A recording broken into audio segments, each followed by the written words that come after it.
There comes a moment in life, subtle, almost imperceptible, when something deep within begins to shift. It's not a thought, nor a defined emotion, but a vibration. A quiet, internal current, like the soft murmur of a forgotten melody reverberating through your bones, reminding you of something that was never truly gone. At first, it doesn't announce itself with noise or drama. It doesn't need to. It arrives gently, in silence, through stillness, in those fleeting instants where time seems to dissolve and the air feels dense with invisible meaning. Carl Jung once said, "Who looks outside dreams, who looks inside awakens." And maybe that's where this journey begins. Not with striving or seeking, but with remembering. A turning inward that doesn't reject the world, but dares to explore what lies beneath it. Because something inside you already knows. It's that inexplicable familiarity you feel when you pass a place you've never been, yet it moves something ancient inside of you. It's in the way a stranger's eyes feel like home, in the subtle shifts of breath, the tingling of the skin, the way your entire body responds to a presence or a sound, as if echoing a memory older than this life.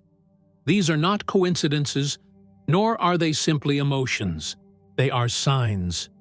Your soul, without words, is starting to remember. Not in thoughts, but in vibrations. Not as memories, but as frequencies. And with each moment of alignment, with each resonance that feels deeply true but impossible to explain, you begin to realize maybe the life you're living is not a series of random events. Maybe, long before you came into form, you sat in stillness with your higher self, made sacred agreements, and planted intentions into the vast fabric of time. And now, those intentions are blooming. Not suddenly, not loudly, but steadily, like the dawn unfolding quietly over a sleeping landscape. From the outside, nothing may seem to have changed.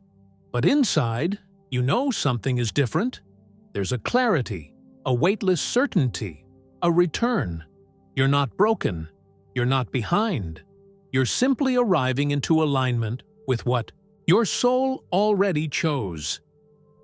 In this video, I'll guide you through 7 signs that you are syncing with those soul-level agreements. Subtle shifts that don't need explanation, only recognition. If these signs speak to you, even softly, pause. Listen. You are not imagining it. You are not alone. This is your soul, gently reminding you. It never forgot. It only waited for you to be ready to remember. There are places you've never walked, and yet, when you arrive, something inside you exhales. It's not déjà vu. It's not fantasy. It's a cellular recognition, a knowing that bypasses the intellect and anchors itself in your bones. The air carries a certain texture. The light seems to speak. The silence holds presence. You don't remember why it feels familiar. You just know it is. This isn't nostalgia for a moment that once was. It's remembrance of a frequency you've always belonged. 2. Your soul remembers, and your body, the ancient instrument of truth, becomes the first to respond. The reaction may be subtle, a chill, a tear, a sudden stillness. But it's there, it's real, and it's sacred. This feeling isn't limited to places. Sometimes it wears the eyes of another. You meet someone, and without explanation, the barriers fall. You don't build rapport. You fall into it. It's as if your energies are resuming a dance interrupted by time, not by disconnection. You sit beside them and feel calm, not because you know their story, but because you recognize their vibration. There's no need to impress, to entertain, to explain.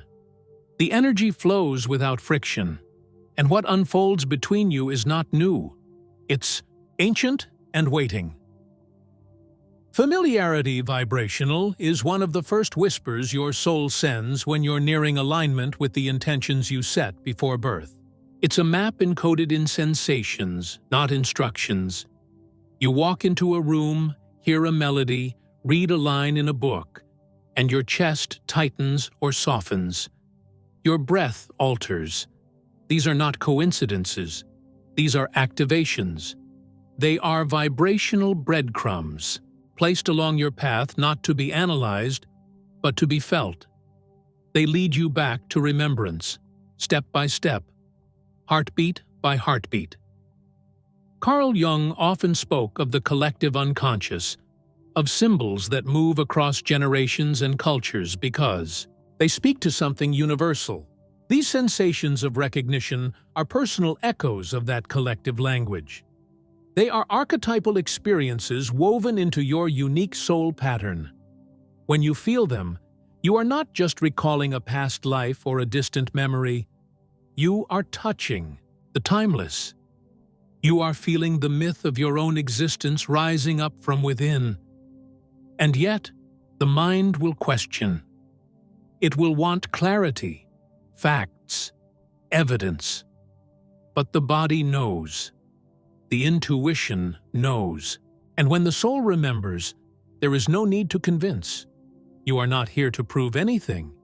You are here to feel deeply, to align quietly, and to trust what resonates without needing permission.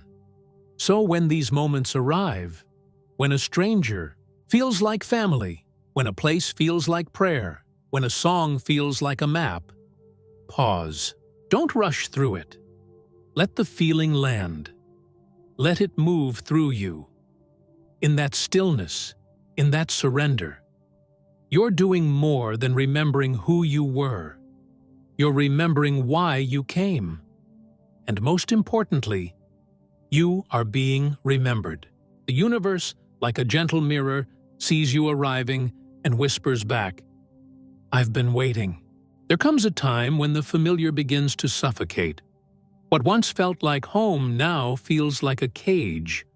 Not because the world changed, but because you did. Internally, quietly, your vibration shifted. You started to carry more presence, more truth, more light, and the old containers no longer fit. You wake up and realize that the job you've committed to for years drains you more than it sustains you. The conversations that once excited you now feel flat. The relationships that once anchored you now ask you to shrink. And the most confusing part is that nothing dramatic happened. You simply can't pretend anymore. This is not a breakdown. This is resonance. The soul has begun to pull you into alignment. And the first sign is not always bliss. It's discomfort. The misalignment is no longer tolerable. You may find yourself feeling exhausted for no reason, overstimulated by environments that used to feel neutral, or distant from people you still love but can no longer meet. Your body speaks first. Your sleep becomes erratic. Your appetite shifts. A mysterious heaviness lingers. It's not depression, it's your energy field reorganizing itself. Carl Jung once wrote, "We cannot change anything until we accept it. Condemnation does not liberate, it oppresses." And this process is not about judgment. It's not about deciding that something or someone is wrong. It's about honoring what no longer resonates without needing to condemn it. It's the soul saying, "Thank you, and now I must continue." At this stage, you may begin to withdraw, not out of rejection, but out of preservation. You're not isolating to disappear. You're retreating to recalibrate. The noise outside becomes too loud, and the whisper within becomes too sacred to ignore. You no longer want to perform, to pretend, to keep up appearances. You just want to feel real again. And so, you start stepping away, not with bitterness, but with grace. The rejection of what no longer vibrates with you is not a reaction. It's a return. You begin to bow out of dynamics that drain you. You no longer entertain conversations that ask you to betray your intuition. You stop explaining yourself to people committed to misunderstanding you. And with each soft no, you are saying a deeper yes to yourself, to your path, to your integrity. This period can feel isolating, and that's part of the initiation. But it is not a cold emptiness. It's a sacred clearing, a space where the new can finally breathe. You begin to crave silence more than stimulation, solitude more than distraction. You realize that peace is not a passive state. It is a profound act of discernment. And then something subtle but beautiful begins to happen. The fatigue starts to lift. Your body feels safer.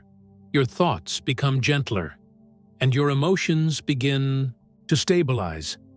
You're no longer in resistance. You're in coherence. You're not carrying what isn't yours. You're not staying in rooms that dim your light. You're moving in rhythm with yourself. And that is the greatest freedom. The soul doesn't ask you to reject your life. It asks you to reshape it in truth. You don't have to force anything. You simply allow what no longer matches your essence to fall away. And when it does, you realize you were never too much, never too sensitive, never too different. You were just vibrating ahead of your environment. And now, you're finally catching up to your own frequency. There's a moment, small, almost imperceptible, when you begin to realize that life is no longer random. A book that answers your silent questions falls into your lap.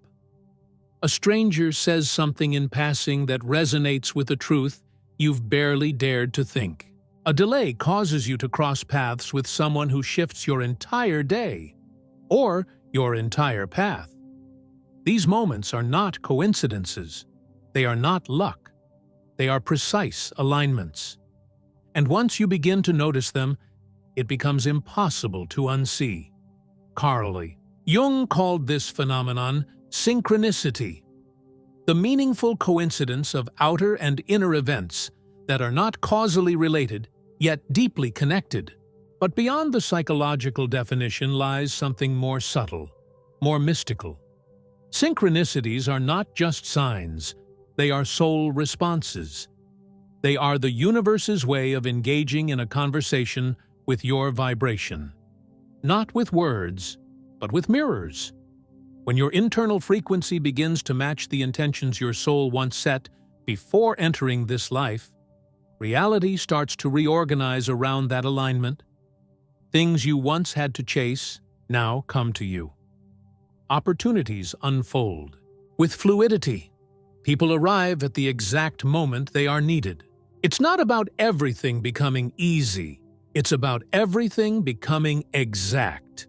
You no longer waste energy pushing against what resists. You start flowing with what supports. This isn't magic in the fantastical sense. It's magnetism. The field around you shifts as your energy stabilizes. You're not manipulating reality. You're harmonizing with it. The outside becomes a reflection of the clarity inside. The more present you are with your inner truth, the louder and clearer the signals become. At first, you might question it. You may dismiss it as wishful thinking or confirmation bias. But over time, the patterns become too consistent, too intimate, too alive to ignore. Numbers repeat. Dreams speak in symbols that later show up in waking life. You feel drawn to turn down a street for no logical reason and find something waiting that shifts your direction entirely. It is not always dramatic. Often, it is quiet. And that quiet is sacred. Jung also said, "Until you make the unconscious conscious, it will direct your life and you will call it fate. But when you begin to live from that conscious awareness, from the truth vibrating beneath your surface, You start to see that fate is not fixed. It is fluid, and it responds to you, the real you, not the one shaped by fear or habit. This is when the path becomes alive. You are no longer walking it blindly. You are co-creating it, in rhythm with a larger intelligence. You stop needing signs and start becoming one. Each moment, each choice, becomes an act of remembering, and each synchronicity becomes a sacred echo from a soul that never forgot where it was going. When your soul begins to awaken, time stops being what it used to be. The urgency that once shaped your days begins to dissolve. The deadlines that once dictated your worth lose their grip, and instead, something softer emerges. Presence. You start to realize that fulfillment isn't something waiting in the distance. It's something available here, now, in the stillness between one breath and the next. The ticking clock begins to quiet, and in its place, you hear something older, something deeper. Your own rhythm, the one your soul has always known. You begin to move differently. Slower, yes, but not out of passivity. You move with intention, with awareness. You start to notice things you had forgotten to see. The way light filters through leaves, the sound of water, the texture of your own breathing. The smallest actions, making tea, folding clothes, even walking, become gateways to presence. You are no longer doing life, you are inhabiting it. And in that inhabiting, you find a kind of sacred aliveness that no rush can offer. Carl Jung once reflected on the circular nature of time within the psyche, reminding us that the unconscious does not follow a straight line. The soul, too, is nonlinear. It moves in spirals, in waves, in sacred returns. As your vibration aligns with your inner truth, time begins to reflect that same spiral movement. Days no longer feel like stairs to climb, but like mandalas to walk, again and again, not to escape, but to arrive more deeply. This transformation of time is not always understood by those around you. You may be seen as distracted, unmotivated, even distant. But what they don't see is that you are shifting timelines, not in theory, but in embodiment. You are choosing to live from essence rather than expectation. You are learning to trust your own pace, your own tides, your own sacred timing, and something miraculous happens. You notice that when you are truly present, time expands. A single hour feels vast and complete. A simple moment, if fully lived, contains more truth than an entire day of rushing. You also notice that time contracts when you resist it, when you push, when you numb, when you avoid. The days blur, but when you are present, when you slow down to the soul's rhythm, life opens. This isn't about doing less, it's about being more alive, more grounded, more real. It's about realizing that your worth is not in how fast you move or how much you achieve, but in how fully you inhabit the now. The soul doesn't ask you to abandon time, it invites you to sanctify it, to remember that each moment is a doorway, each breath a ritual. And when you begin to live like this, something shifts at your core. You stop chasing life. You start living it. Not someday, but now. There comes a time when the questions that once consumed you begin to lose their weight. You no longer obsess over what's next, who you should become, or how to make the right choice. It's not that you've found all the answers. It's that you've begun to trust yourself in a way that makes the answers less urgent. A quiet certainty begins to rise from within. It doesn't come from your mind, but from a place much deeper. A place that speaks not in logic, but in resonance. You don't always know why, but you know. You start making decisions without needing to explain them. You walk away from situations without drama. You let things go, not out of avoidance, but out of truth. Something inside you shifts, and it tells you, this no longer fits. And you listen, not because you have proof, but because your body, your energy, your whole being feels lighter when you do. This is the beginning of soul clarity. It's not loud or forceful. It's gentle, grounded, and immovable. Carl Jung described this as the process of individuation, the unfolding of the self into wholeness. It is not about becoming someone new, but about returning to the core of who you always were. In this process, the outside voices become background noise, and your inner voice becomes your compass. You stop seeking constant advice. You stop asking everyone else what they would do, not because you don't care, but because you've come home to your own wisdom. This clarity is not rational, but it is real. It doesn't always make sense on paper, but it always feels aligned in the body. You start recognizing when something feels like truth, not just emotionally, but energetically. You trust your no. You honor your yes. You stop apologizing for your instincts. And this is not arrogance, it's embodiment. You're not defending your path, you're simply walking it. Others may not understand. They may question your choices, push for explanations, try to fit your truth into their framework. But you don't need to defend. You simply need to stay true. Because this clarity isn't meant to be explained. It's meant to be lived. The result? Peace. Even in uncertainty, you feel anchored. Even when the path is unclear, you no longer feel lost. You may not know what's coming next, but you trust yourself to meet it. You begin to live from the inside out, not ruled by fear, not controlled by expectation, but guided by the soft current of your own intuition. And perhaps the most beautiful part is this. The more you trust this clarity, the more it grows. The more you act in alignment with it, the more life responds in kind. This isn't about having all the answers. It's about listening to the only voice that truly knows your soul's path, your own. You don't need permission. You don't need certainty.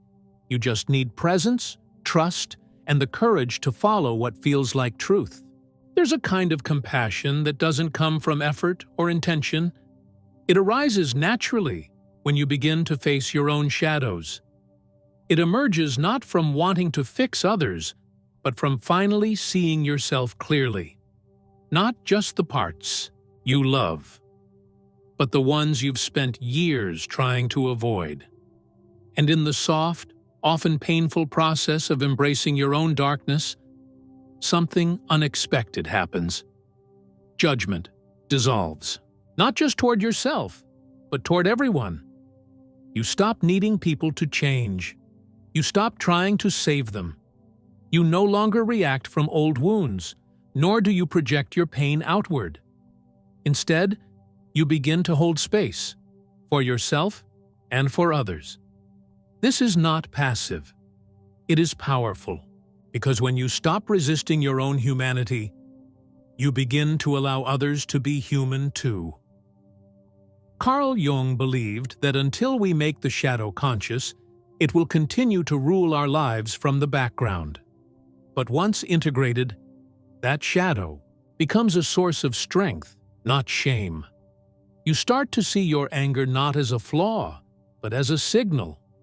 Your sadness not as weakness, but as a well of empathy. Your fears not as failures, but as paths to tenderness. You stop rejecting the parts of yourself that hurt, and in doing so, you stop rejecting them in others. This compassion doesn't preach. It doesn't insist. It doesn't need to be noticed. It simply is. It shows up in the way you listen without interrupting. In the way you stay present when someone is in pain, without rushing to make it better. In the way you offer silence as a gift, not as an absence. This kind of compassion is not about giving everything. It's about being everything.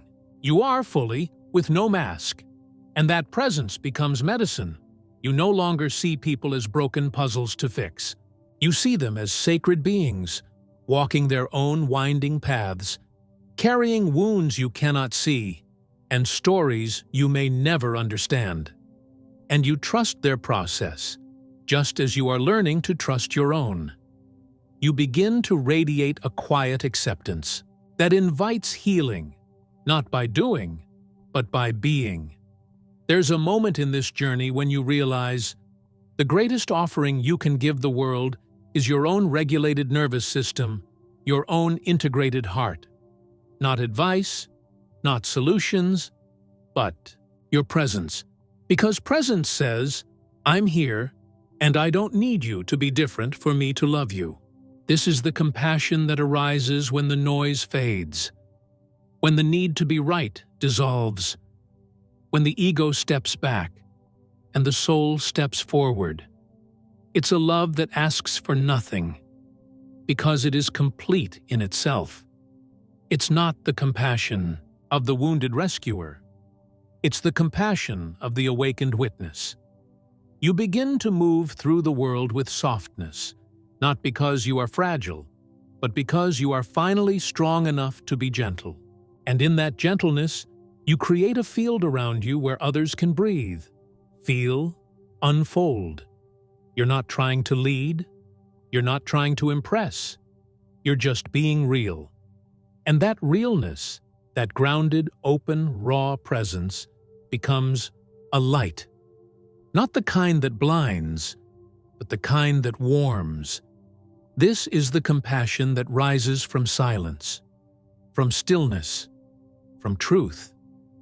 And once you touch it, you realize you don't have to try so hard to love. You just have to stop trying to control. There's a moment, so gentle you almost miss it, when you stop asking what your purpose is, not because you found a clear answer, but because the question itself begins to dissolve. What once felt like an urgent quest for meaning softens into a quiet knowing. You begin to understand that purpose isn't a place you arrive at, nor a title you earn. It's not an outcome. It's a way of being. You used to imagine your purpose as something grand, something visible and impressive. Role to play, a mission to accomplish, a legacy to leave behind. But as you soften into yourself, you realize that maybe your true purpose isn't in what you do, but in how you are. In the energy you bring to every interaction, in the presence you carry in a room, in the way you notice beauty in ordinary things, and the way your silence allows others to feel safe.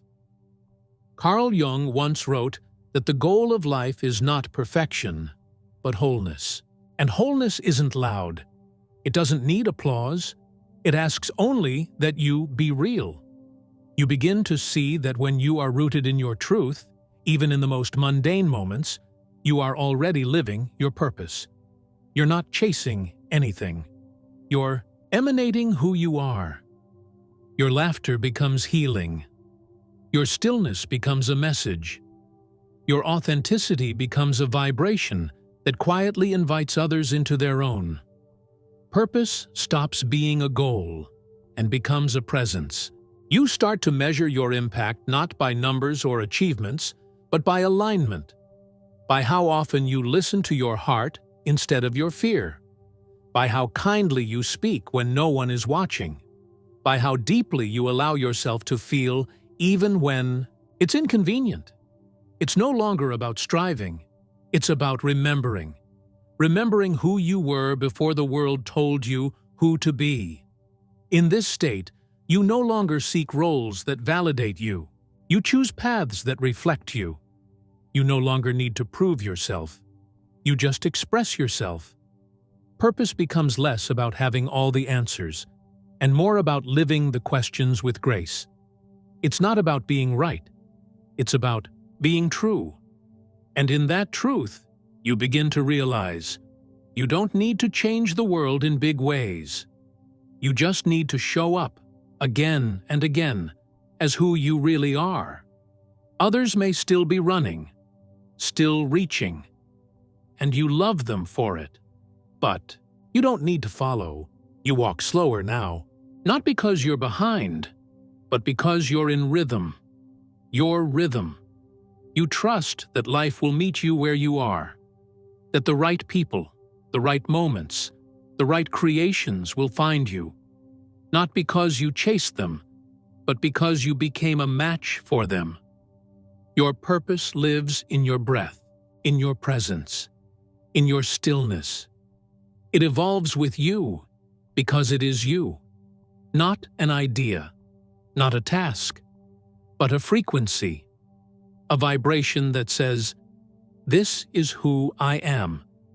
And when you live from that place, when every step you take is honest, when every choice is anchored in coherence, you realize you've been living your purpose all along. You just had to slow down enough to feel it. If you've felt even one of these signs, familiarity with people or places you can't explain, a deep rejection of old structures, synchronicities appearing like precise whispers, time stretching or slowing down, a sudden inner clarity, compassion, arising without effort, or a quiet sense of purpose, then you're not imagining things. You're remembering. You are stepping into the frequency of what your soul asked for long before you arrived here. And it's okay if it feels strange, if it feels like you're losing parts of yourself, because in truth, you're not losing, you're shedding. Shedding everything that was built to survive so that what was born to live can finally emerge. This path is not linear. It doesn't look like a straight road. It looks more like a spiral, returning again and again to old themes, but each time with more clarity, more courage, more love. Carl Jung said, "The privilege of a lifetime is to become who you truly are." And this is the becoming. There's no map, no step-by-step manual, only signals, only sensations, only deep inner knowing that cannot be explained, but must be trusted. The mind will doubt. That's its nature. But the soul doesn't argue. It whispers. And the more you listen, the louder that whisper becomes. As you integrate these signs, you begin to walk through the world differently. You don't need to prove anything. You don't need to hurry. You don't even need to understand every part of the journey. You simply need to stay close to your body, to your breath, to the presence that lives beneath all the noise. That is your guidance system. That is your alignment. You may still feel fear. That's normal. You're leaving behind a version of yourself that once kept you safe. But safety is no longer the goal. Truth is. Coherence is. Aliveness is. And those can only be found when you choose to trust what you feel over what you were taught to think. Honor your timing. Honor your process. There is no rush. This is not a race. This is a remembering.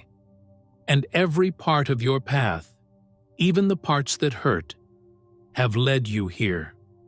To this moment. To this breath.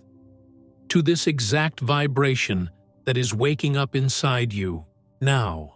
So, let yourself change. Let yourself become. Let yourself forget what the world expected and remember what your soul always knew. Because your path is sacred. Your questions are sacred. Your doubts are sacred. And even your silence is part of the music. As Jung reminded us, what you do not make conscious will manifest as fate. But now, you are becoming conscious. You are making visible what was hidden. You are becoming the author of your alignment, and the universe is responding. Let this video be not just something you listen to, but something that echoed something ancient inside you, a call you've heard before, a frequency you once knew. And if your heart stirred, it's because the time has come, the time to stop searching outside and start inhabiting your truth, the time to stop waiting for permission and start trusting your presence, the time to walk, not with certainty, but with courage, not with answers, but with authenticity, because your soul is not lost, it has simply been waiting. And now, it remembers. If this message resonated with you, let it land. Breathe with it. Share it. And most of all, stay close to the truth that lives in your heart. That is your real compass, and it will never lead you astray. And if you feel called, subscribe, leave a comment, or simply carry this vibration forward. The world needs more people who remember who they are.